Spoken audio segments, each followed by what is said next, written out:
Salut, salut, j'espère que tu vas bien et que tu n'es pas malade. Voilà, nous sommes au 3e jour de confinement, à la 3e vidéo. Et je ne sais pas si tu as remarqué, mais depuis 3 jours, notre comportement à tous a totalement changé. Il y a 5 jours, on était plutôt comme ça. Il est 1h et tout va bien. Et depuis 3 jours, on est plutôt comme ça.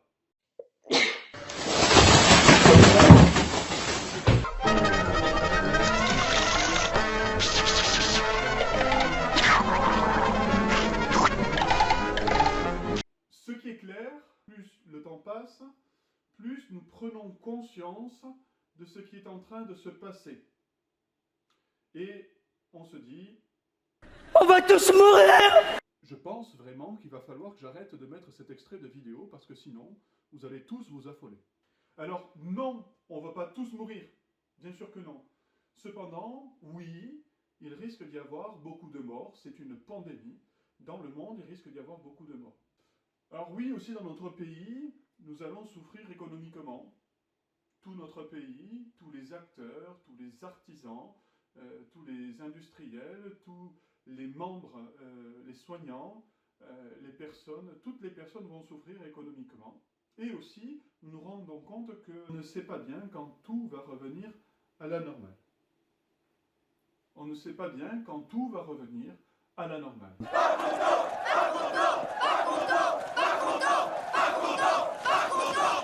S'il vous plaît. Oui? Pas content, pas content, pas content, pas content, pas content. Donc, la question qu'il se pose, c'est celle-là. Ils vont nous faire de splendides métis. Qu'est-ce qu'on a fait au bon Dieu, Claude? On est dans le noir complet. On l'a vu à l'aumônerie, on sait bien que Dieu n'est pas l'auteur du mal, qu'il n'a pas créé le mal et que ce n'est pas lui qui nous envoie le mal. Mais si Dieu est bon, pourquoi permet-il que de telles choses arrivent? Les épidémies, le mal d'une manière générale dans le monde, voire même les maux qui nous touchent personnellement, les deuils, les problèmes, les épreuves. Pourquoi Dieu permet-il cela? Alors, pour répondre à cette question, je ne sais pas si on t'a déjà raconté l'histoire de Job. Père Castor, raconte-nous une histoire. Père Castor, raconte-nous 2 histoires. Père Castor, Père Castor, mets tes lunettes et lis-nous tout. C'est donc l'histoire de Job. Job était un homme juste, le plus juste d'entre les hommes devant Dieu, parce qu'il avait foi en Dieu. Et sa vie était une vie réussie. Autrement dit, il avait de grands biens, beaucoup de fils et de filles, une grande famille, beaucoup de troupeaux, etc.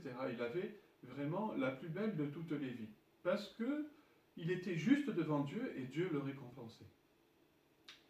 Et le diable, qui était jaloux de sa foi en Dieu, vient voir Dieu et lui dit, s'il, lui, le diable, mettait Job à l'épreuve, eh bien, Job en viendrait à renier Dieu, à renier son amour. Alors, le diable va commencer, tout simplement, par tuer ses enfants, à faire mourir ses enfants. Et Job va être très attristé, mais il ne va pas renier Dieu. Je vous lis ce passage. Alors, après qu'on lui ait annoncé la mort de ses enfants, Job se leva, il déchira son manteau, se rasa la tête, il se jeta à terre et se prosterna. Puis il dit, « Nu, je suis sorti du ventre de ma mère, nu j'y retournerai. Le Seigneur a donné, le Seigneur a repris, que le nom du Seigneur soit béni. » En tout cela, Job ne commit pas de péché, il n'adressa à Dieu aucune parole déplacée. Et ensuite, ça continue. Le diable, ayant vu que Job est resté fidèle à Dieu, demanda à Dieu de pouvoir encore le mettre à l'épreuve.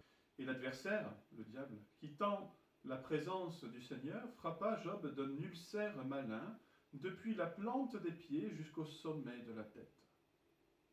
Job prit un tesson pour se gratter, assis parmi les cendres.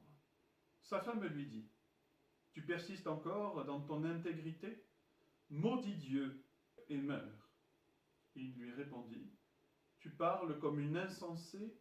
Si nous accueillons le bonheur comme venant de Dieu, comment ne pas accueillir de même le malheur? En tout cela, Job ne commit pas de péché par ses lèvres. » Ce qui est sûr, la première chose qui est certaine, c'est que Dieu ne veut pas notre mal. Dieu veut uniquement notre bien, et même cela si nous sommes pécheurs. C'est pas parce que nous sommes son ennemi que pour autant Dieu veut notre mort. Non, Dieu veut la vie. Je vous lis un extrait du livre d'Ézéchiel qui dit cela. « Prendrai-je donc plaisir à la mort du méchant, dit le Seigneur, et non plutôt à ce qu'il se détourne de sa conduite et qu'il vive? Je ne prends plaisir à la mort de personne, dit le Seigneur. Convertissez-vous et vous vivrez. » Voilà. Le Seigneur veut notre vie et non pas notre mort. Il ne tient qu'à nous de choisir de vivre.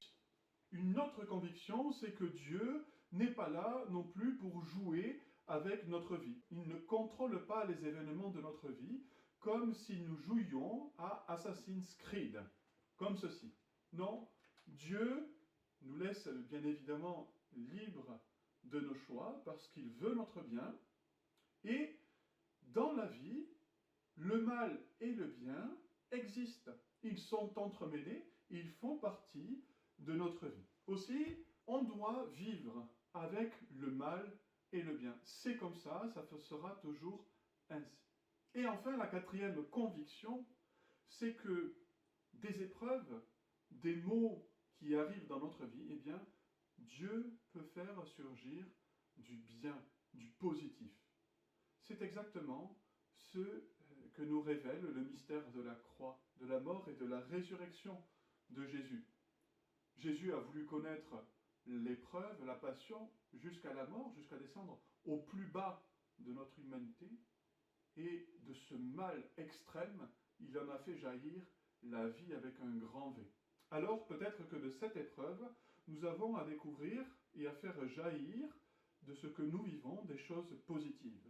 Découvrir par exemple à quel point les choses qu'on est privé de faire, que nous ne pouvons plus faire en raison du confinement et de l'épidémie, sont peut-être plus précieuses qu'on ne le croyait.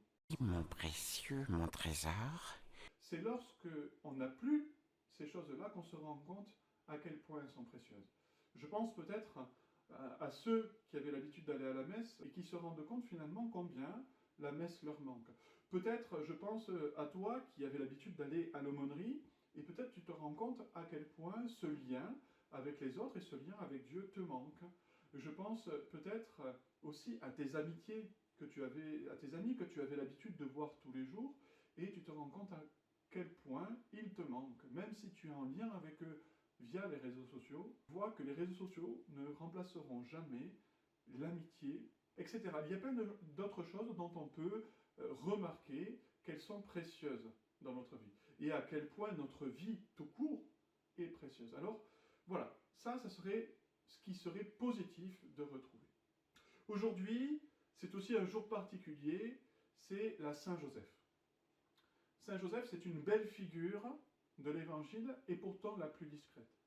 La belle figure parce que tout simplement, Joseph est celui qui accepte le plan de Dieu, qui accepte les événements tels qu'ils arrivent.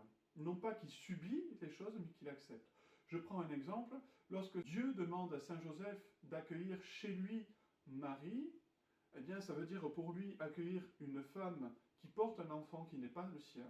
Ça veut dire accepter le regard des autres et qu'on le montre du doigt, parce qu'à l'époque, c'était très mal vu.